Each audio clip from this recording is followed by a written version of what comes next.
Suez canal के बारे में दोस्तों आपने तो सुना ही होगा, आजकल बहुत ज्यादा ट्रेंड में चल रहा है। आखिर ये क्या हुआ है, ये शिप क्यों फंस गया है, आखिर मामला क्या है, थोड़ी देर में आपको सब कुछ समझ में आ जाएगा दोस्तों। बस आप बने रहिए इस वीडियो में मेरे साथ। कैनल का मतलब होता है दोस्तों, आपने ज्योग्राफी में पढ़ा होगा कि एक ऐसा रास्ता जहाँ से शिप बोट पास हो सके। अब यहाँ पे एक्चुअली में हुआ क्या जो इतनी चर्चा हो रही है। एक्चुअली में बात यह है दोस्तों कि इंडिया चाइना इस साइड से जब यूके की तरफ शिप जाता है, हमारे पास दो रास्ते होते हैं, एक अफ्रीका के नीचे से होते हुए जाएं और दूसरा इस सुएज कैनल की तरफ से चले जाएं। अगर हम नीचे से जाएंगे दोस्तों तो वहां से 2 वीक्स एक्स्ट्रा लगते हैं और ये एक बहुत बड़ा टाइम होता है बिजनेस और इकोनॉमी के एंगल से, क्योंकि सिर्फ एक दिन सुएज कैनल के रुक जाने की वजह से एक्सपर्ट ने एस्टिमेट किया 400 मिलियन हर घंटे लॉस हुआ है और पूरे दिन में 9.6 बिलियन का लॉस हो रहा था। तो आप समझ सकते हैं कि अगर 2 वीक्स यानी 14 डेज के लिए अगर ये रास्ता रुक जाएगा तो कितना ज्यादा वर्ल्ड इकोनॉमी को लॉस होगा। इसके लिए इस रास्ते से जाना शिप बेटर समझते हैं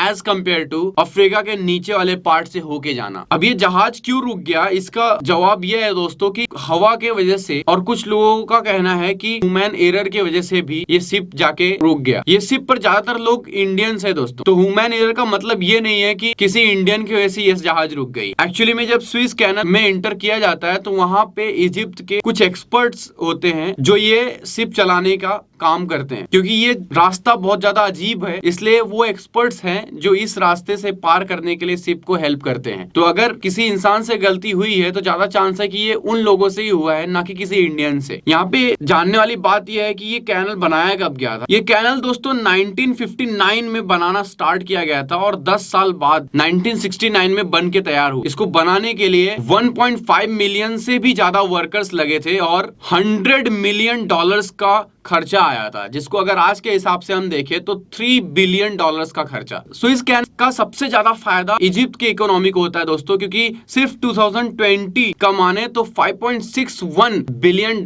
की अर्निंग हुई थी उनकी। और ये अर्निंग एक्चुअली इस तरीके से होती है दोस्तों कि ये जो शिप पास होते हैं, अगर वो छोटे होते हैं तो उनको 2-3 लाख रुपए देना होता है इजिप्ट गवर्नमेंट को। और अगर ये इस ईवर गिवन शिप के जितना जो फंस चुकी है, अगर इतने बड़े होते हैं तो 10-15 लाख तक रुपए इजिप्ट गवर्नमेंट को देना होता है और इससे इजिप्ट की इकोनॉमी काफी ज्यादा बूस्ट होती है। ये शिप का नाम ईवर गिवन है दोस्तों। ये शिप एक जापानीज कंपनी ईवर ग्रीन के द्वारा हैंडल की जाती है और इसकी लंबाई 400 मीटर्स है। आप इस फोटो से इसकी लंबाई का अंदाजा अच्छे से समझ सकते हैं कि ये ईफेल टावर के कंपेयर में भी काफी ज्यादा लंबा है। अकेले सिर्फ इस सुएज कैनल की वजह से दुनिया के अराउंड 12% ट्रेड किए जाते हैं दोस्तों। तो इस बात से आप समझ सकते हैं कि इकोनॉमी पॉइंट ऑफ व्यू से ये कैनल कितना ज्यादा इंपॉर्टेंट है। वर्ल्ड मैप में देखने पे तो ये बहुत छोटा दिखाई देता है दोस्तों, लेकिन ये एक्चुअली में 193 किलोमीटर लंबा है।